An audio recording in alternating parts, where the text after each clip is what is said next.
música que dice "Somos el pueblo de Dios", de Marcos Witt, porque sí, está basada en este pasaje de Primera de Pedro.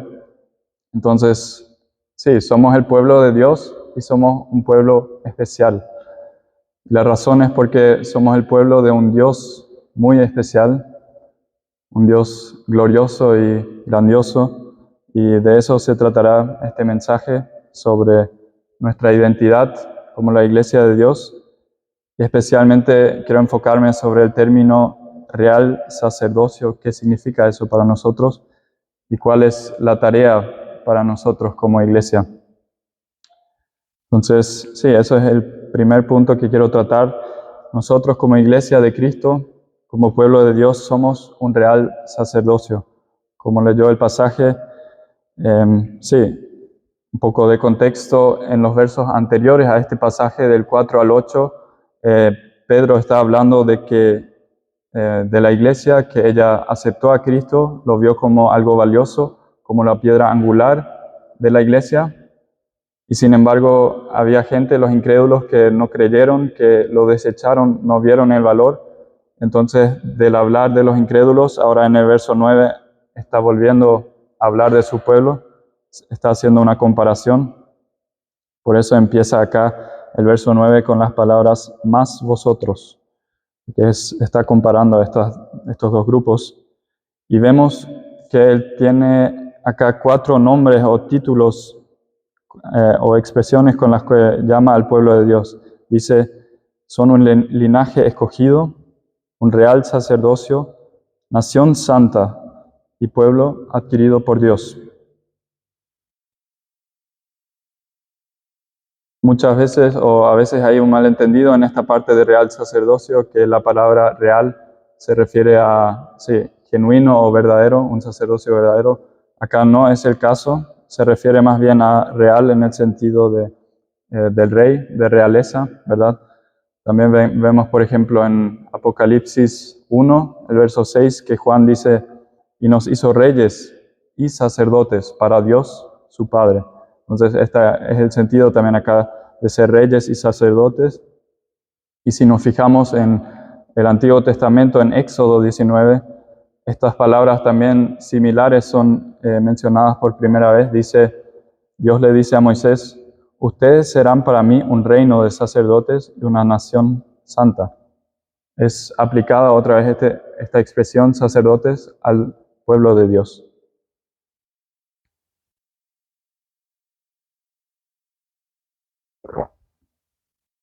Y bueno, para entender mejor esta expresión debemos fijarnos un poco el significado en la cultura, en el contexto judío antiguo, porque acá son unidos 2 privilegios inmensos en la mentalidad judía.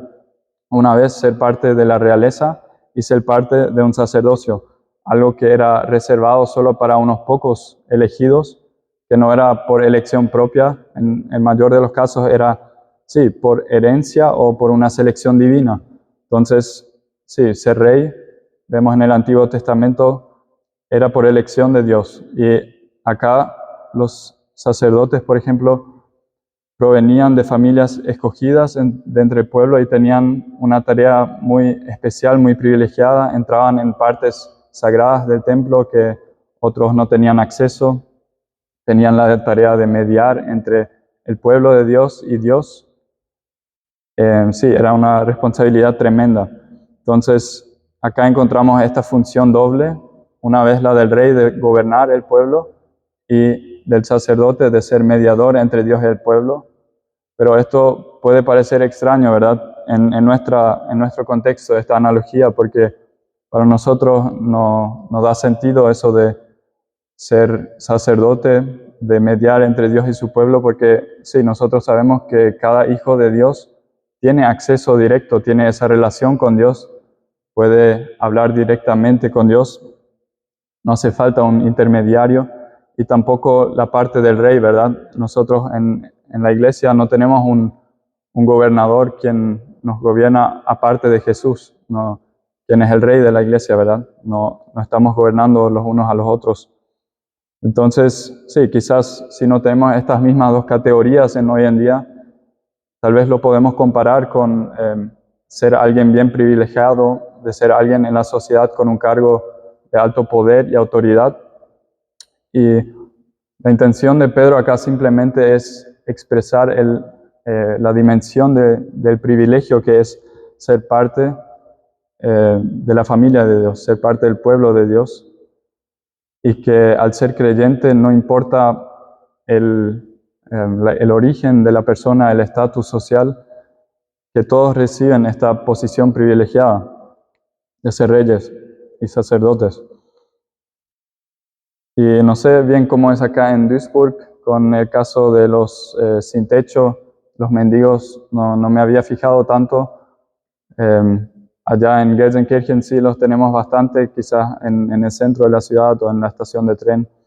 Y sí, cuando leí este pasaje pensé, quizás estas palabras de Pedro uno las puede comparar con una situación donde, por ejemplo, yo me acercaría a un hombre en la calle que no tiene techo, no tiene empleo, y me acerco y le digo: oye hombre, ¿dónde estuviste? Te estoy buscando. Tú tienes una herencia enorme, sos heredero de una fortuna, quizás de una mansión, y tu familia te está buscando por todos lados. Ven conmigo.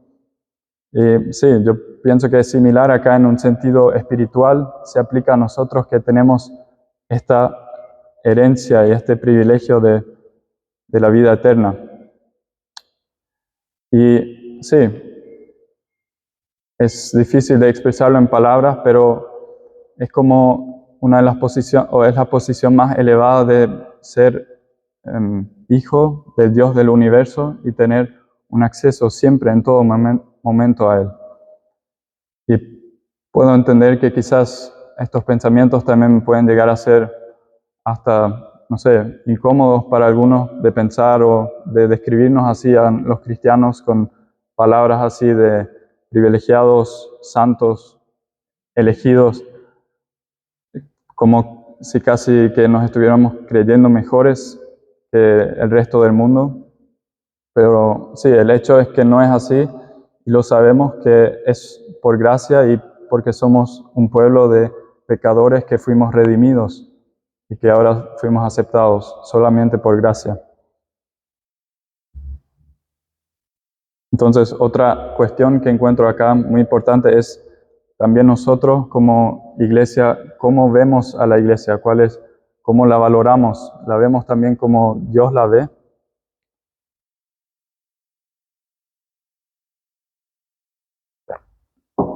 Y un teólogo que estuve leyendo acerca de este tema, acerca de este pasaje, dijo: tenemos que realizar una operación quirúrgica en nuestras mentes y corazones para ver por qué Pedro puede tener una visión tan elevada y profundamente positiva de la iglesia.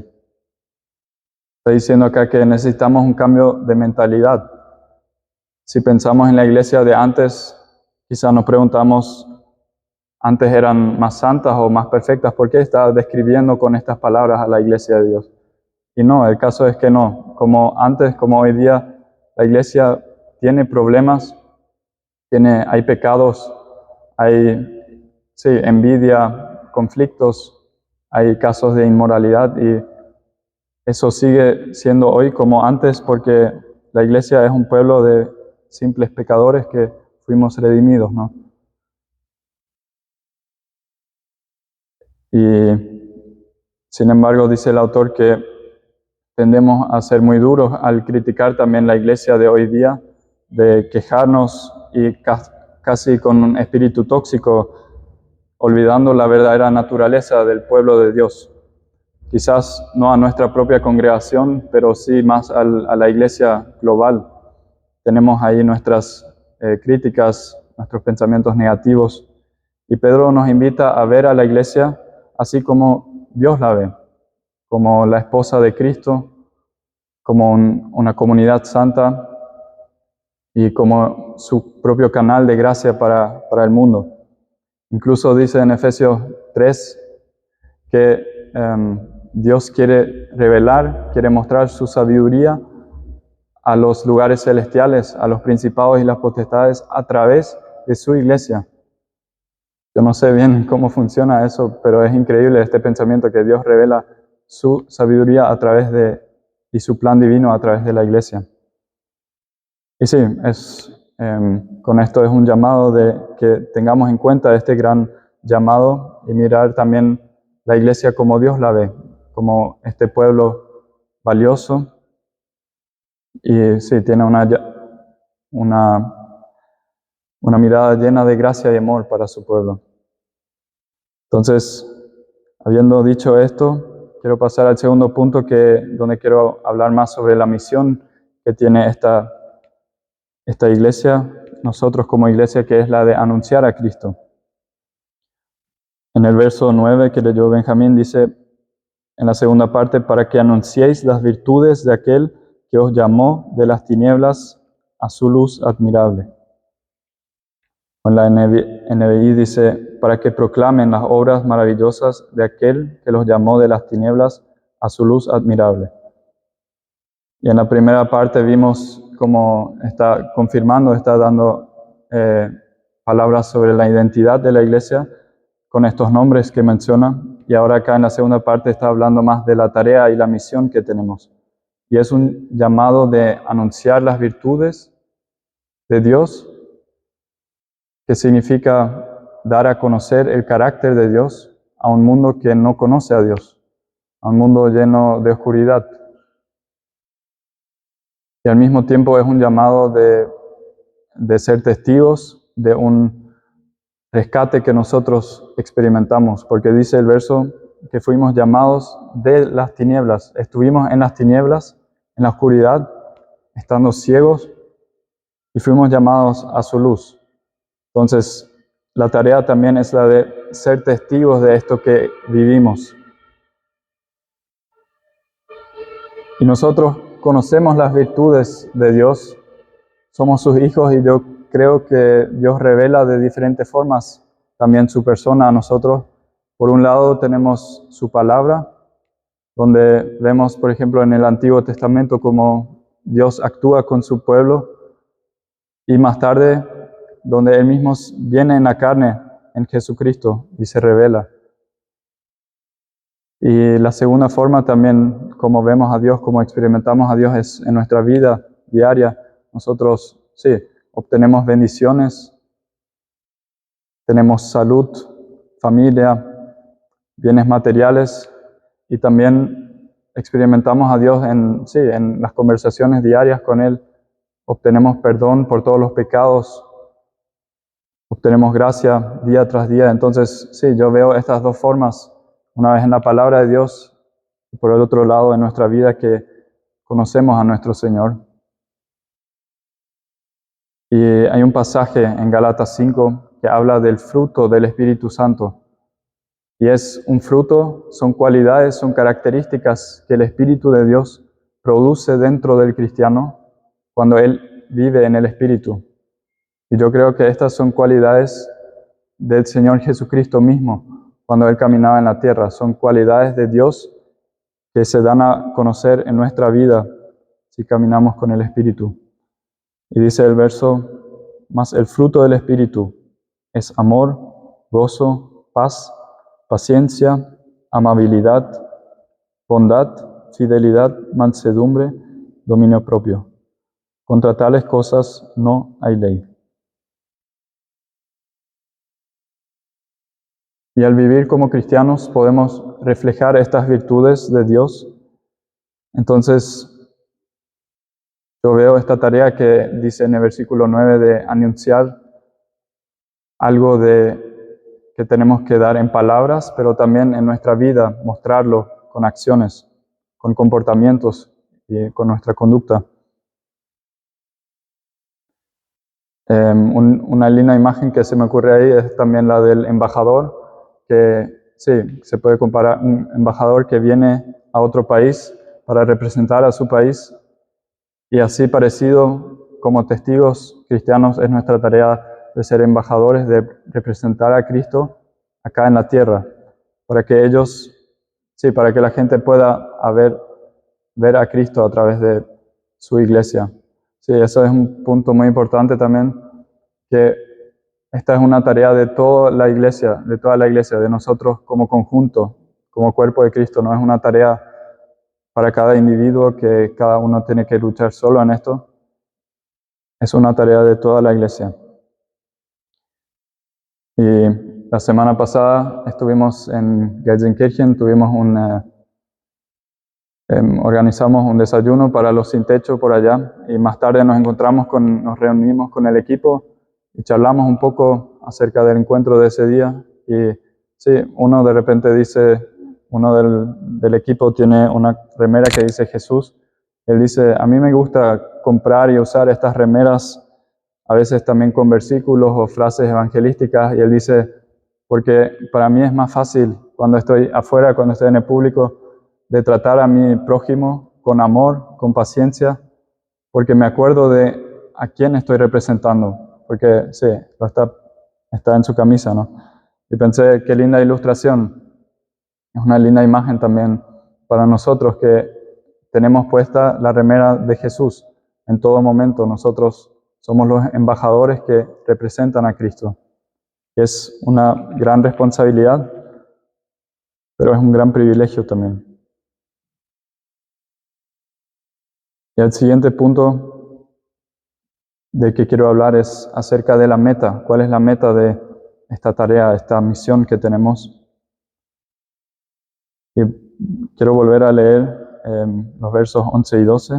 Dice, amados, yo os ruego como a extranjeros y peregrinos que os abstengáis de los deseos carnales que batallan contra el alma, manteniendo buena vuestra manera de vivir entre los gentiles, para que no lo que murmuran de vosotros como de malhechores glorifiquen a Dios en el día de la visitación al considerar vuestras buenas obras.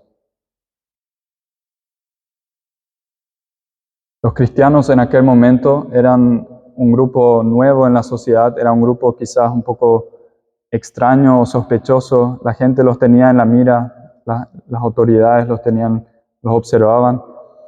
Entonces, como Pedro les indica acá, ellos desarrollaron una ética intachable para que nadie tenga bases o fundamentos para criticarlos, para atacarlos.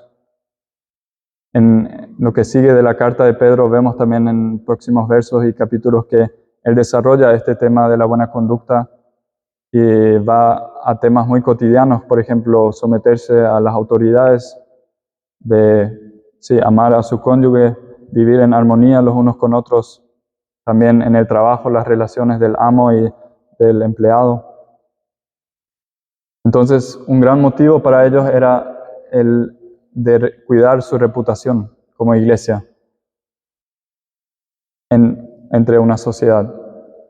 Pero vemos también en el verso 12 que la meta final es que Dios sea glorificado. La meta de estas buenas conductas, de esta vida recta, de estas obras, es que Dios sea visto y glorificado. La meta nunca es que el propio individuo, el cristiano, sea honrado, sea glorificado, sino que vean a Dios a través del cristiano y a través de la iglesia. No sé si se acuerdan, hace unas semanas también el pastor Benjamín predicó acerca de un pasaje de que somos sal y luz. Esa es nuestra identidad como cristianos. Y me gustó que la idea es muy similar ahí en el verso 16 de Mateo 5 y dice, así alumbre su luz delante de los hombres para que vean sus buenas obras y glorifiquen a su Padre en nosotros, y glorifiquen a su Padre que está en los cielos. Sí, acá vemos otra vez este objetivo final que es que las personas puedan ver a Dios y glorificarlo. Pablo también lo expresa con lindas palabras en 2 Corintios 4 y dice, tenemos este tesoro en vasos de barro para que la excelencia del poder sea de Dios y no de nosotros. Me gusta también esta imagen. Él viene hablando de la luz y la gloria de Dios, que es este tesoro del que habla, y está en vasos de barro. Él usa esta imagen y la aplica a sí mismo y a los creyentes. Y si nos fijamos, los vasos de barro son quizás de poco valor, son frágiles, son comunes, Él está queriendo decir que nosotros también somos imperfectos, somos frágiles, somos débiles. Pero lo bueno de esto es que a través de nosotros quedará claro que el poder y las buenas obras vienen a través de Dios y a través de su Espíritu. En la iglesia donde estoy, donde está mi seminario, en Lemgo, empezó a venir un joven que sí, no era de esa iglesia, era nuevo ahí, y resulta que él conoció a uno de mis compañeros del seminario, lo conoció por la calle y estuvieron conversando acerca de la fe, acerca de Dios, y él tenía tantas preguntas, curiosidades, que decidieron encontrarse más a menudo para hablar de estas cosas, para leer la palabra. Y sí, también lo invitaron a la iglesia, él empezó a venir y pocas semanas después él se decidió por una vida con Cristo y se bautizó en la iglesia, ahora es parte de nuestra congregación, y yo me puse a pensar, wow, es increíble, un joven que no creció en una casa cristiana, nunca escuchó de la palabra, no fue instruido en esto, y él tomó una decisión tan grande de cambiar su vida, de venir acá a ser parte de la iglesia, solo por una conversación con un extraño en la calle. Es increíble. Y esto es, claro, es una obra del Espíritu Santo, es un milagro que ocurrió dentro de su corazón, pero yo creo que Dios usa a los testigos para hacer esta obra. Entonces, sí, y este joven también luego comentó que venir a la iglesia y ver a todos los otros cristianos ahí en la congregación, todas estas personas que confían en Cristo, que viven una vida con Cristo, le fortaleció, le animó en su fe. Y ahí vemos el gran efecto que tiene ser testigos. Puede cambiar vida y la meta es que otros sean atraídos a la luz de Dios. Y quiero terminar con una cita del autor Neil Anderson que expresa por qué esta misión es tan valiosa. Y dice, el único Cristo que otros verán puede ser el que verán en nosotros. Entonces, para resumir, hermanos, nosotros somos el pueblo de Dios, somos un real sacerdocio y tenemos, sí, es un privilegio enorme y tenemos esta misión muy importante de representarlo en la tierra. Amén.